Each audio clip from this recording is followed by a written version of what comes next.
Hello boys and girls, welcome to another stream of Zork Nemesis.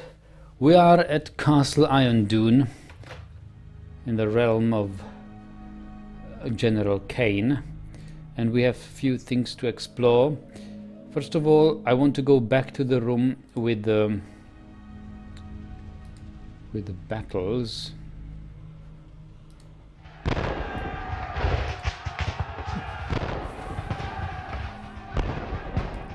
Which was not exactly sure where anymore.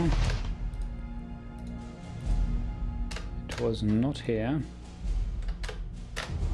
Perhaps it was in here. Yeah, this one. All right. Let's see about the Battle of Fort Griff Spotter. So that's like a museum demonstration. It's too loud for you.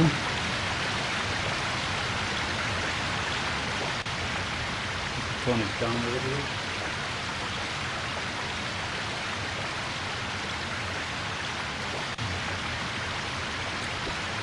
And let's see. So we see this looks like a naval battle.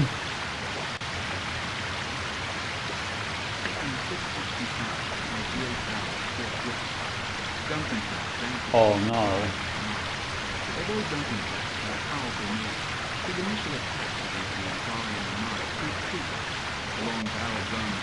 I don't hear anything.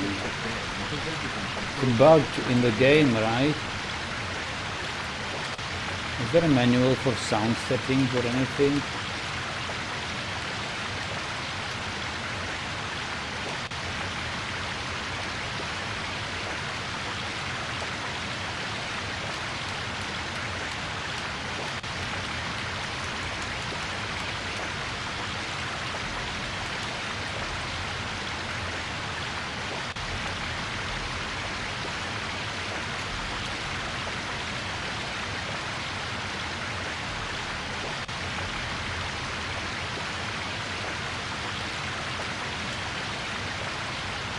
Control P preferences. Okay, maybe this will help. So press Control P.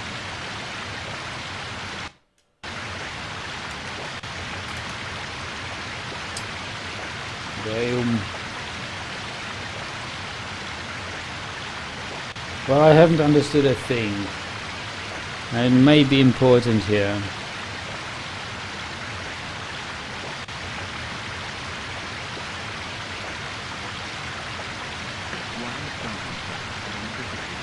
The water sound is too...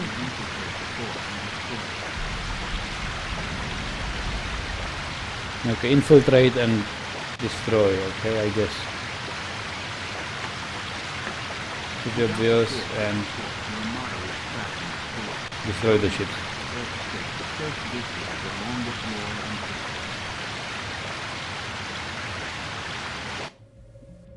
Damn, that's bad.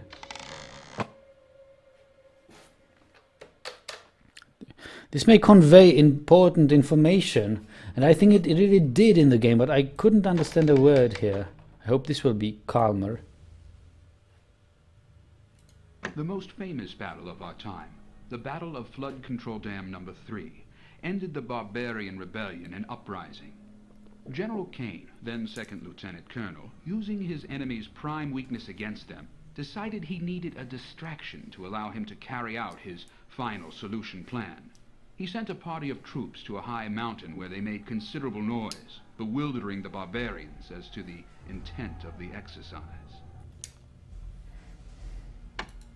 While the barbarians were conveniently enthralled with the noise, Kane prepared for their destruction by lining the inside of his forces with matchsticks he found in a lobby of the dam.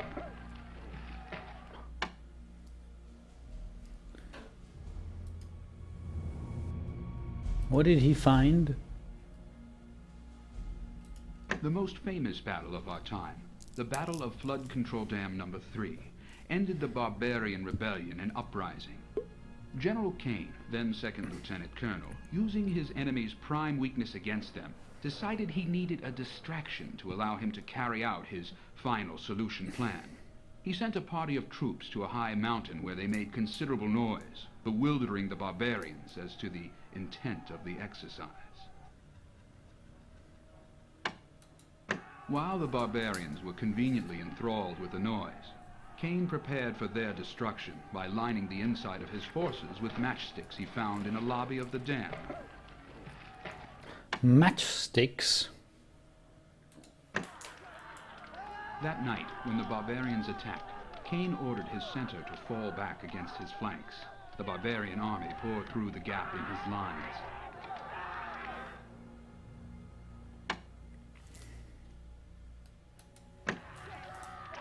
Kane then lit his prepared matches, illuminating the center of his horseshoe position. Too late, the barbarians tried to retreat, only to be trapped against the dam and destroyed by the light.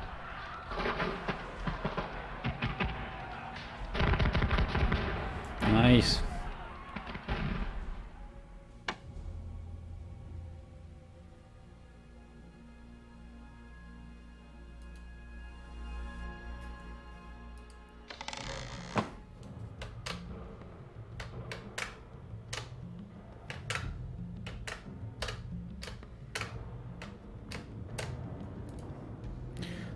The maneuver at Stonewall.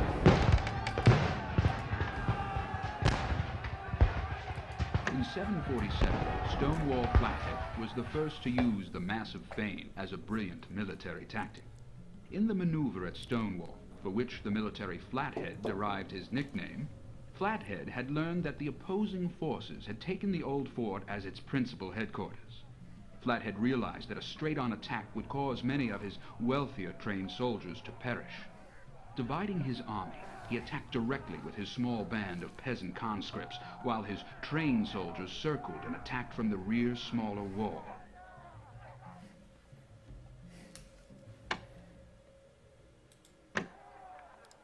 The tactic was a complete success and resulted in total surprise.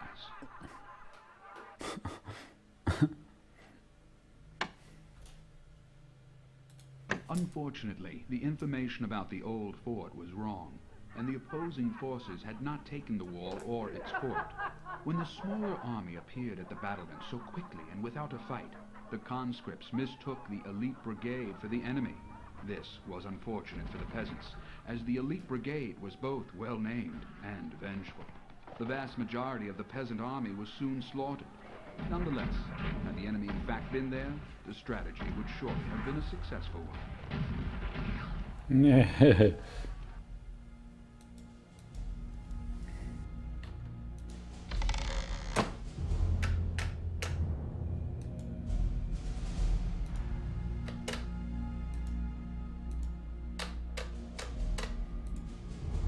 The Yippee Rebellion. Dundor of Briminax in 466 led one of the great and early battles of the Empire. At Galapath, Dundor bravely crushed the rebellion of Yippos, much larger and more powerful than those described in the Sorcerer packaging. He employed a unique strategy. Faced with heavy fortifications, Dundor ordered his cavalry to advance up the far side of the river. Although the river was too dangerous to ford, Dundor built a bridge under darkness. The Yippos were taken completely by surprise, as the cavalry was no longer held back by the torrential waters. Hello, Optimus. Nice to see you here.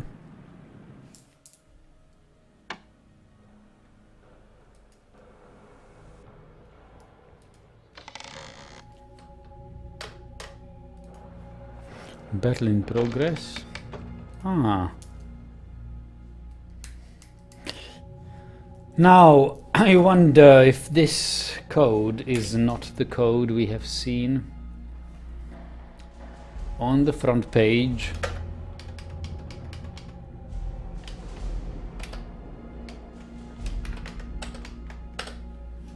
On the front page of Zork Nemesis manual was a code.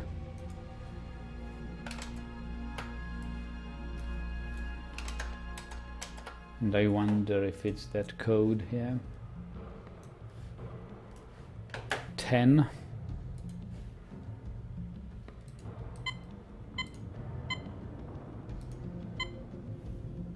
1.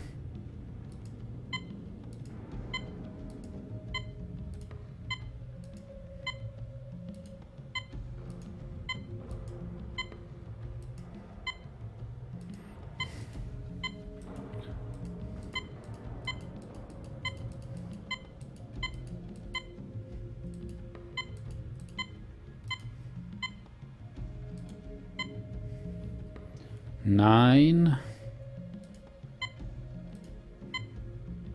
6,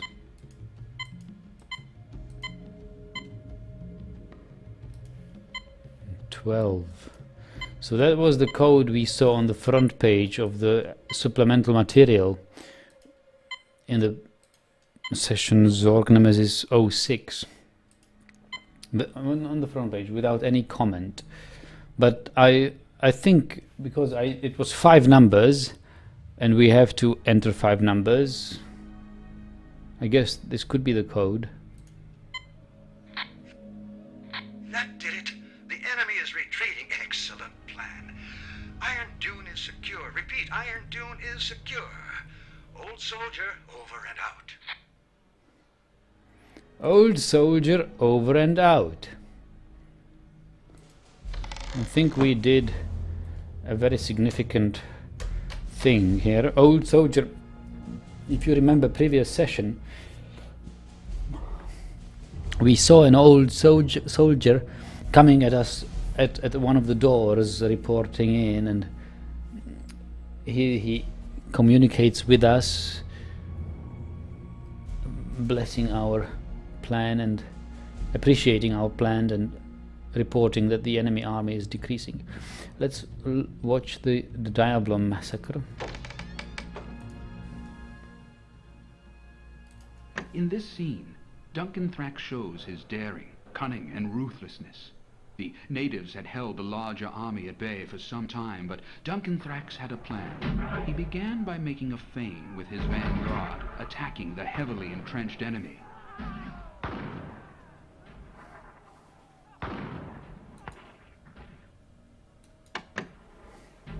After a short skirmish, the brave general ordered a hasty retreat. The natives, imagining victory was within their grasp, began a pell-mell pursuit. Duncan Thrax led the natives through the pass and into the plains beyond.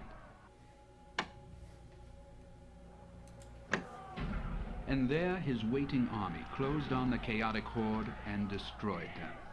Excellent. Excellent strategy. Wonderful. So what else is here in this room? Depictions of battles. The sword was here, we took it and equipped it to the armor. We cannot really interact with anything else here, or can we? I think not.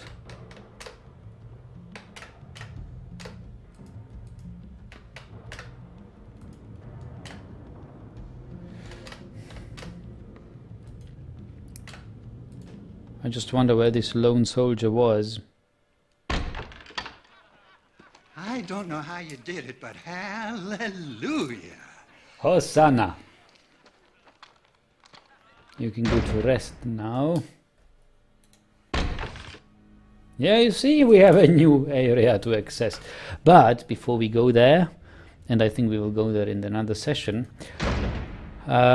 we have yet to explore one of the unexplored areas and unlocked areas, which we unlocked by equipping an armor with the sword we found over the fireplace at the room before I showed you.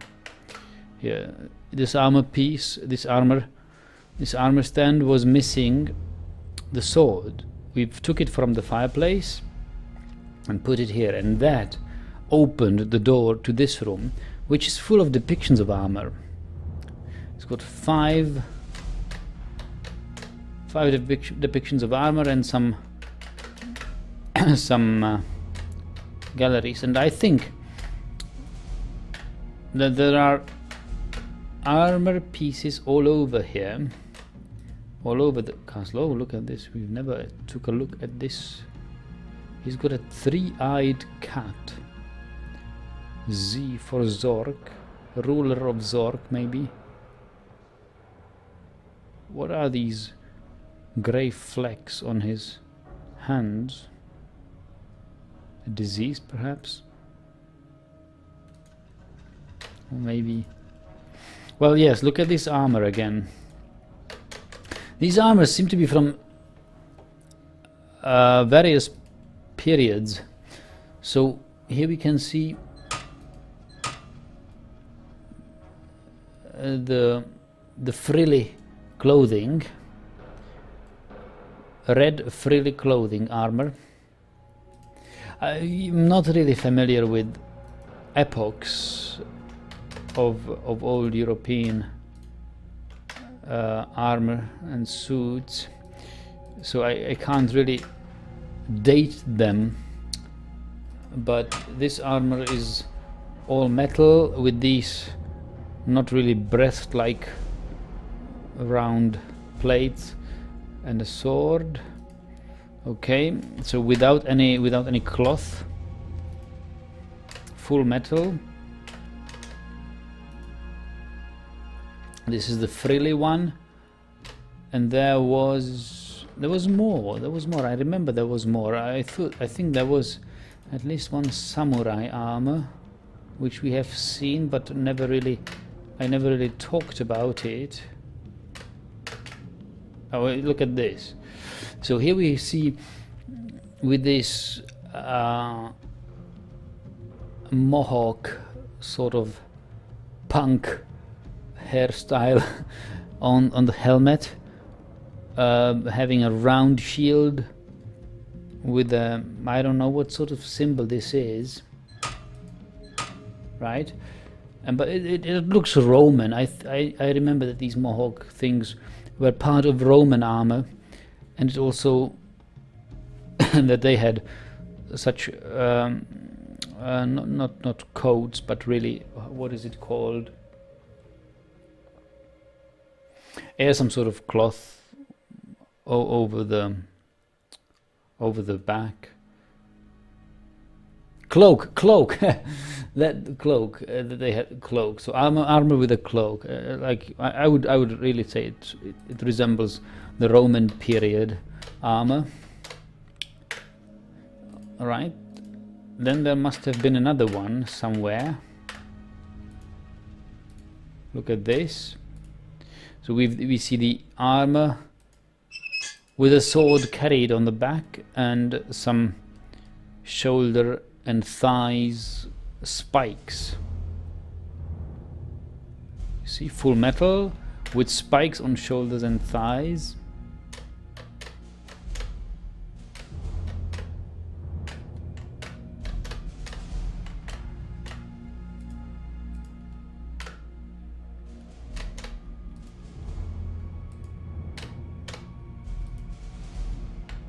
Can't find the fifth one.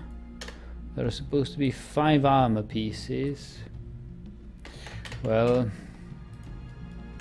not sure. I'm not sure where the 5th is. But let's take a look at these armors first. So this with the spikes on the shoulders and this band over the chest we have seen. Spikes here on, not really thighs, it's more like knees. We haven't seen the samurai armor. This is clearly samurai. We have seen this frilly armor with the frilly cloth. We have seen the Roman with the mohawk, which is not really well depicted here, but the cloak over the back is clearly apparent here, and the round metal shield. So this is the Roman period. Also this, I think it's Ionic columns from the architecture style. And then there is this full metal with these breast-like round plates. 1, 2, 3, 4. So we see 1, 2, 3, 4. No. 1, 2, 3, 4, 5. 1, 2, 3, 4. 4 armors. 4 armors. And oh, look, look, look, there is the samurai armor.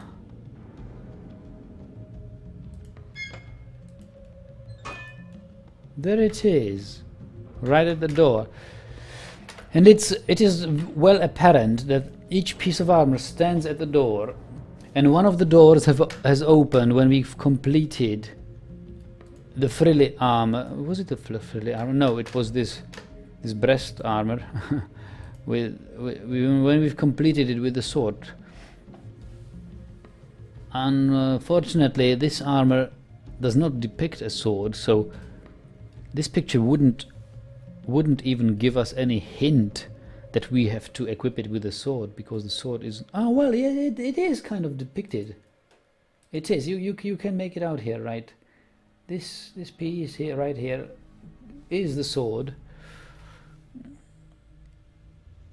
The round things on the knight armor are to protect the armpits.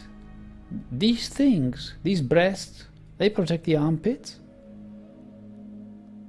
How? How do they protect the armpits? Well, I guess armpits are unprotected, so you can move your arm, so maybe there is a piece of metal missing there. But how do these things protect the armpits? Maybe they make it impossible to... So if you raise your hand and somebody tries to slash with a sword like this from the front, this round plate would stop the sword and not let it go any deeper than to harm you severely, right? Does it work like that?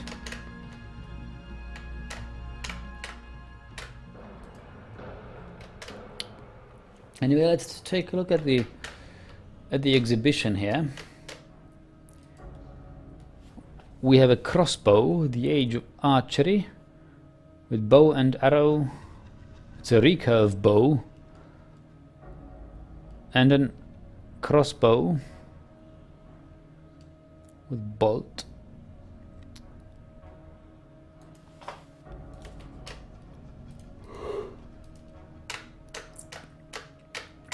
What is this? The age of the future. Some future shuriken-like weapon, and this, I don't know what it does. Looks like some sort of gun. Ziana says, finally catching this live. Yes, watched all the 7 episodes pre-recorded. Nice to be here. Nice to have you here, Ziana. Welcome to the stream. So this is the age of future. So we have age of archery and age of future with these sort of depictions here. I don't know what to make of it. The samurai armor, which I think holds, is the key to this door, and we have to add a missing part of it. Yet I don't know which one.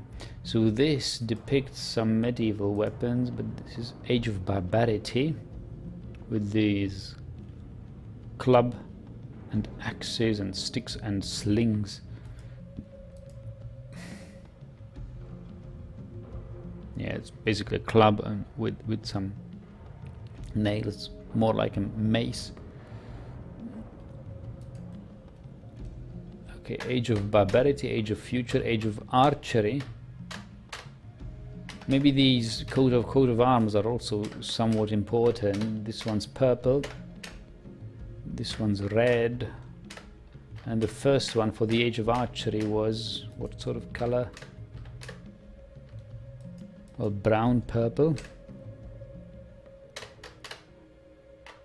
Let's go this place. Oh, here we see the age of Kane with a musket. Perhaps this is the Thadium they were talking about. I don't know whether this is really gunpowder or some sort of other element. And what this is, I have no idea. Age of Kane. Ah, look, we can even interact with something here. There's a letter. Thadium particles detected. Fatality predicted in 45 seconds. No, no, no, no, no. Just close it. I don't want to die in 45 seconds. Hello, Yugoslavenka, welcome. But I think Thadium will play a major role here. But because it is timed to kill us in 45 seconds, I would rather prefer to know exactly what I'm doing when I'm handling Thadium here. And what is this? Ooh. This look like torture instruments rather than weapons, but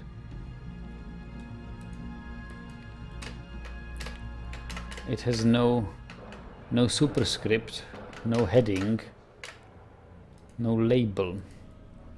Yeah, I have no idea what this samurai armor is missing.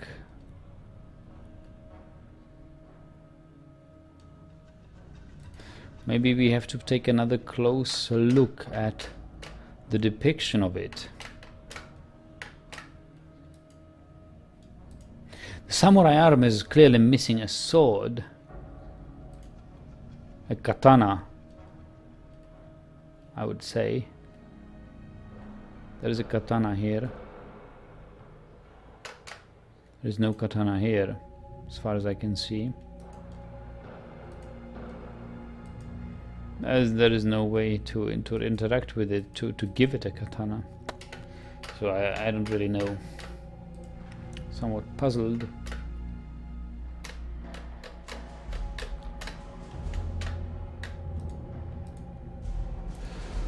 Alright, so I don't see anything. Or do you see anything? This armor might be missing. There's nothing we can interact with except for the... Yeah, that's right. Let's check what we can interact with, because at the armor which was missing the sword, we could interact with the belt. And it was pretty much apparent that there is something missing. Whereas in this armor we can interact with the helm, but nothing else. So maybe there is nothing missing. Maybe we can't really open this door. But we have done a great lot. We have opened the door where the soldier was waiting for us. It was this door.